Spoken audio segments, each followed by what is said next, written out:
안녕하세요 여러분, 제로입니다. 제가 지난 영상에서 포토 프린터를 활용해서 월간 리뷰 만드는 방법에 대해서 안내해드렸잖아요. 그 영상에서 이 포토 프린터와 관련된 보다 자세한 내용은 다음 영상에서 다뤄보겠다 라고 말씀을 드렸었는데요. 이번 영상이 바로 그 영상입니다.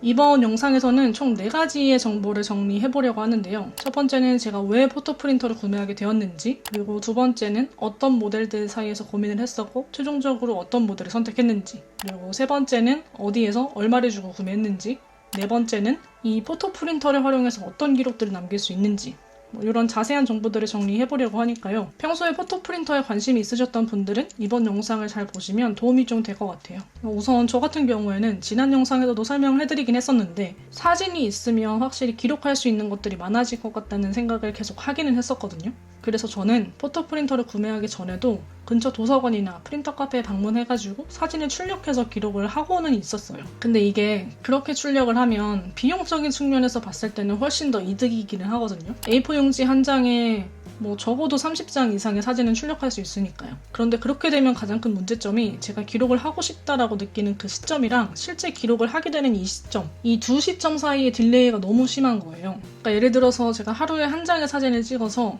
먼슬리 일기를 남겨보고 싶다라고 가정을 해볼게요.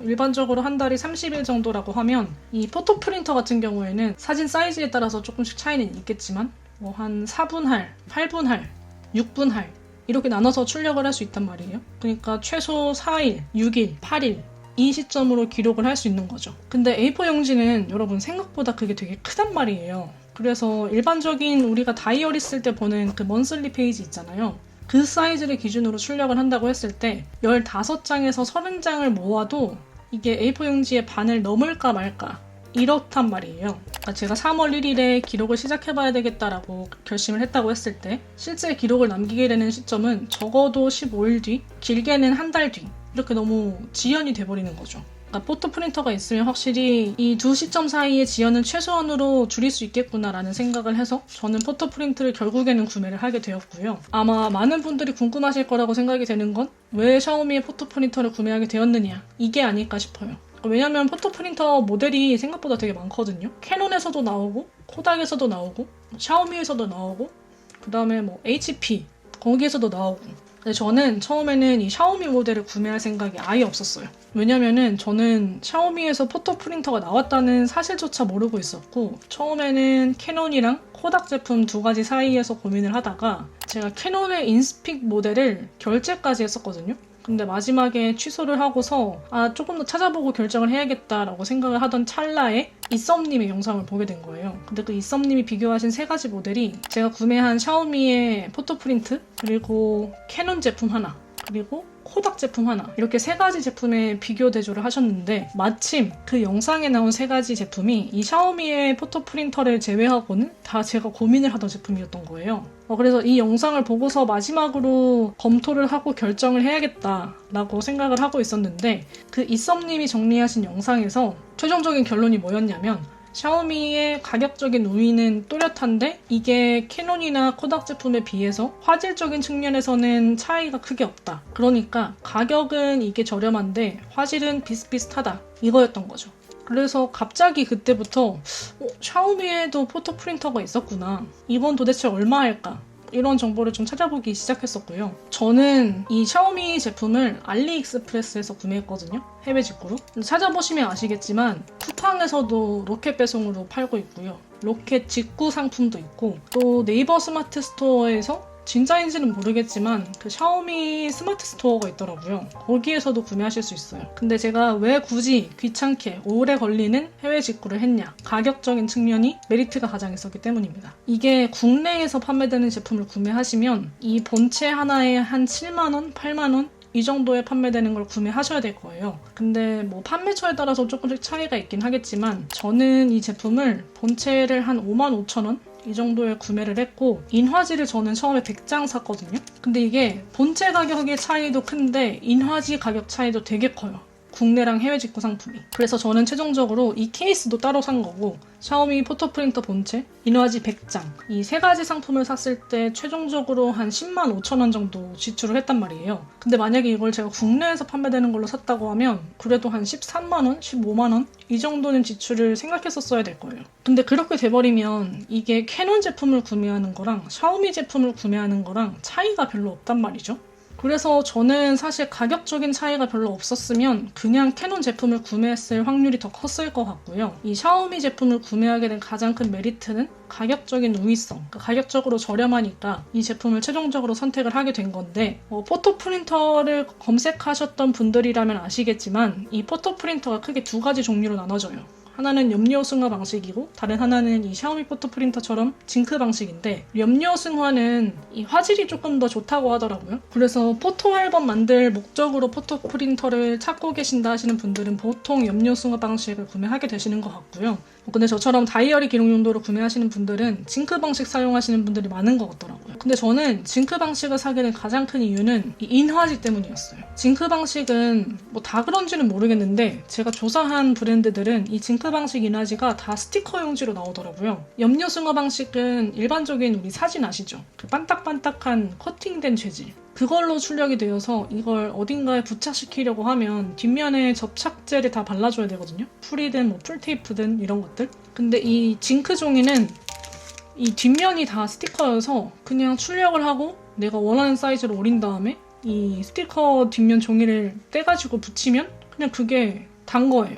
그러니까 굳이 풀을 가지고 다닐 필요가 없는 거죠. 진짜 말 그대로 그냥 이 케이스 하나에 딱 담아서 다니면 어디서든지 내가 원하는 사진을 출력할 수 있더라고요. 근데 단점이라고 할 만한 부분은 확실히 제가 뭐 직접적으로 육안으로 구분을 해보지는 못했지만 다른 분들이 리뷰하신 거를 살펴보면 염료 승화 방식으로 출력한 사진들이 화질이 확실히 좋기는 한 것 같아요. 근데 저는 앞서 말씀드렸던 것처럼 이게 포토 앨범을 만들 목적은 아니었었고 그냥 이걸 가지고 조금 더 재밌는 기록을 남겨보자 이게 제 활용 목적이었었던 터라 저는 이 제품 정도면 충분히 괜찮다라고 생각을 해서 만족하면서 지금도 사용을 하고 있는 중이고요.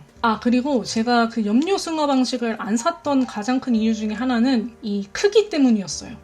제가 마지막까지 고민했었던 캐논 제품 중에 하나가 셀피라는 제품이었었는데 그 제품은 이 케이스 펼친 요 정도 사이즈?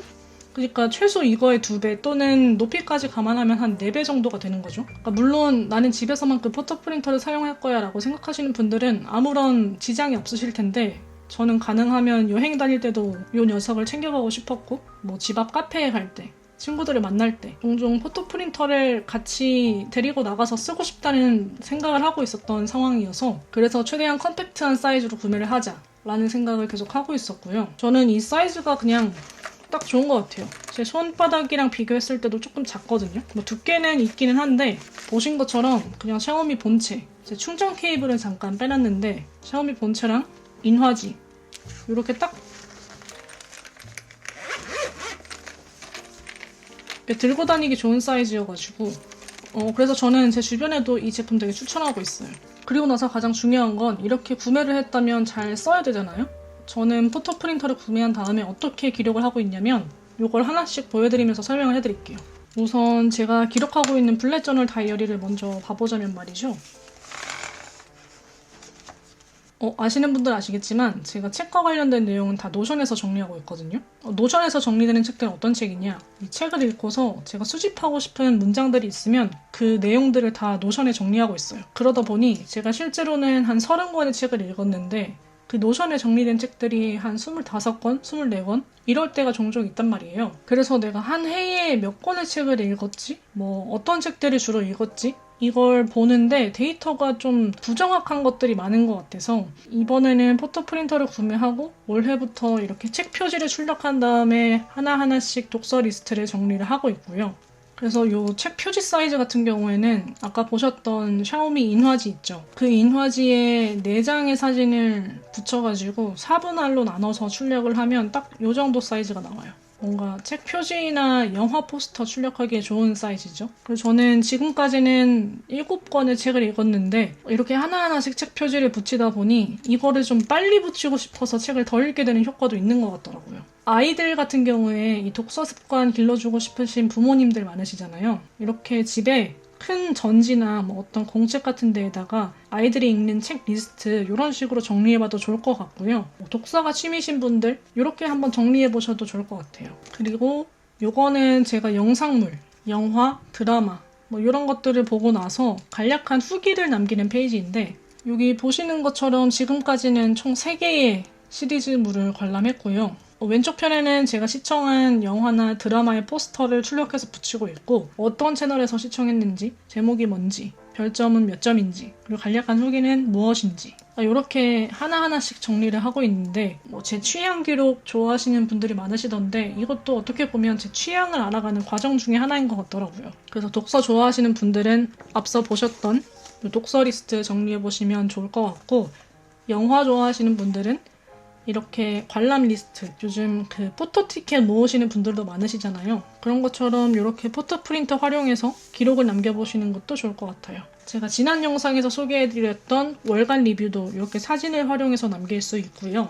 또 제가 이 영상 촬영할 때 인스타그램에 포스팅한 게 하나 있는데 그게 바로 이 페이지거든요. 왼쪽 편에는 제가 구매하고 싶은 위시리스트를 정리해놨고 오른쪽 페이지에는 제가 최근에 관심 있는 정보들을 정리해 놓으려고 하고 있는데 이게 그냥 뭐 줄글로 적을 수 있겠죠. 근데 확실히 사진이 있으면 뭔지를 확실하게 알 수 있달까? 근데 진짜 사진 있는 게 좀 예쁘지 않나요?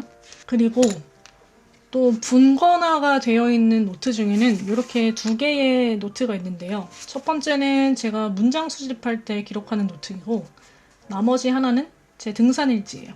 등산일지 같은 경우에는 제가 이거를 직접 만들기 전에 다른 곳에서 판매되는 제품들을 조금 봤었거든요. 그래서 뭐 등산 지도라던가 아니면 뭐 등산 수첩 이렇게 시중에 유통되고 있는 제품들이 있는데 그 제품들은 사실 진짜 내가 이 산을 갔다 왔네 안 갔다 왔네 이런 것만 표시를 할 수 있고 뭔가 다른 기록을 남기기에는 무리가 있겠더라고요. 그래서 그렇게 좀 내 필요에 맞지 않는 기록들을 남길 바에는 그냥 차라리 노트 한 권을 구매해서 여기에 내가 필요한 것들 모두 담아서 좀 완전한 기록을 남겨봐야겠다라는 생각이 들어가지고 이 등산 일지를 제가 직접 만들었고요. 제 다녀온 산이 하나밖에 없어가지고 이걸 보여드리기가 좀 되게 애매한데 뭐 나중에는 바뀔 수 있긴 하지만 지금은 이 양식 그대로 계속 기록을 이어나가 보려고 하고 있는 상황이고요. 이 사진은 제가 직접 찍은 사진이에요. 그래서 산에 올라가면 그 정상에 대부분 정상석 있잖아요. 그거를 직접 찍어서 포토 프린터를 이용해서 출력을 한 다음에 붙여놓으려고 생각을 하고 있고요.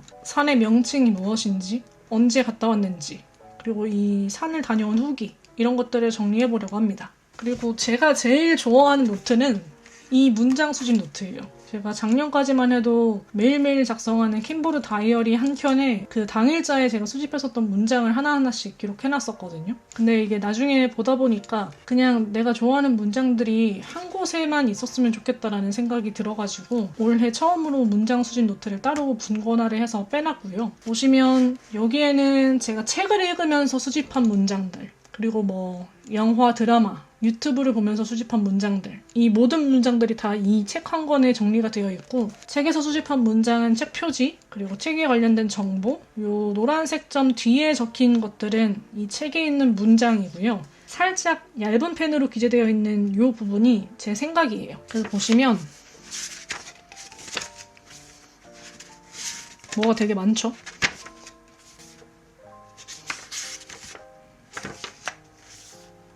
그리고 파란색은 주로 비디오, 영상물에서 수집한 제 문장들을 정리하고 있고요. 제 김민철 작가님 진짜 좋아하거든요. 근데 그 요즘사에서 김민철 작가님 인터뷰한 영상이 있어가지고 그것도 최근에 봤었고요. 여기 뭐가 묻었나봐요.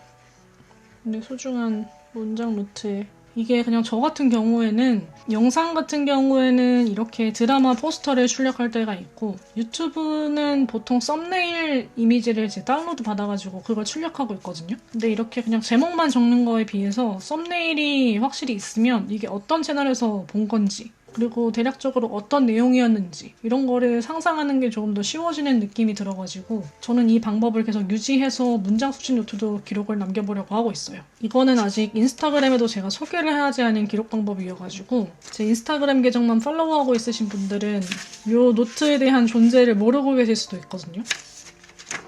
근데 제가 제일 좋아하는 노트는 이 노트랍니다.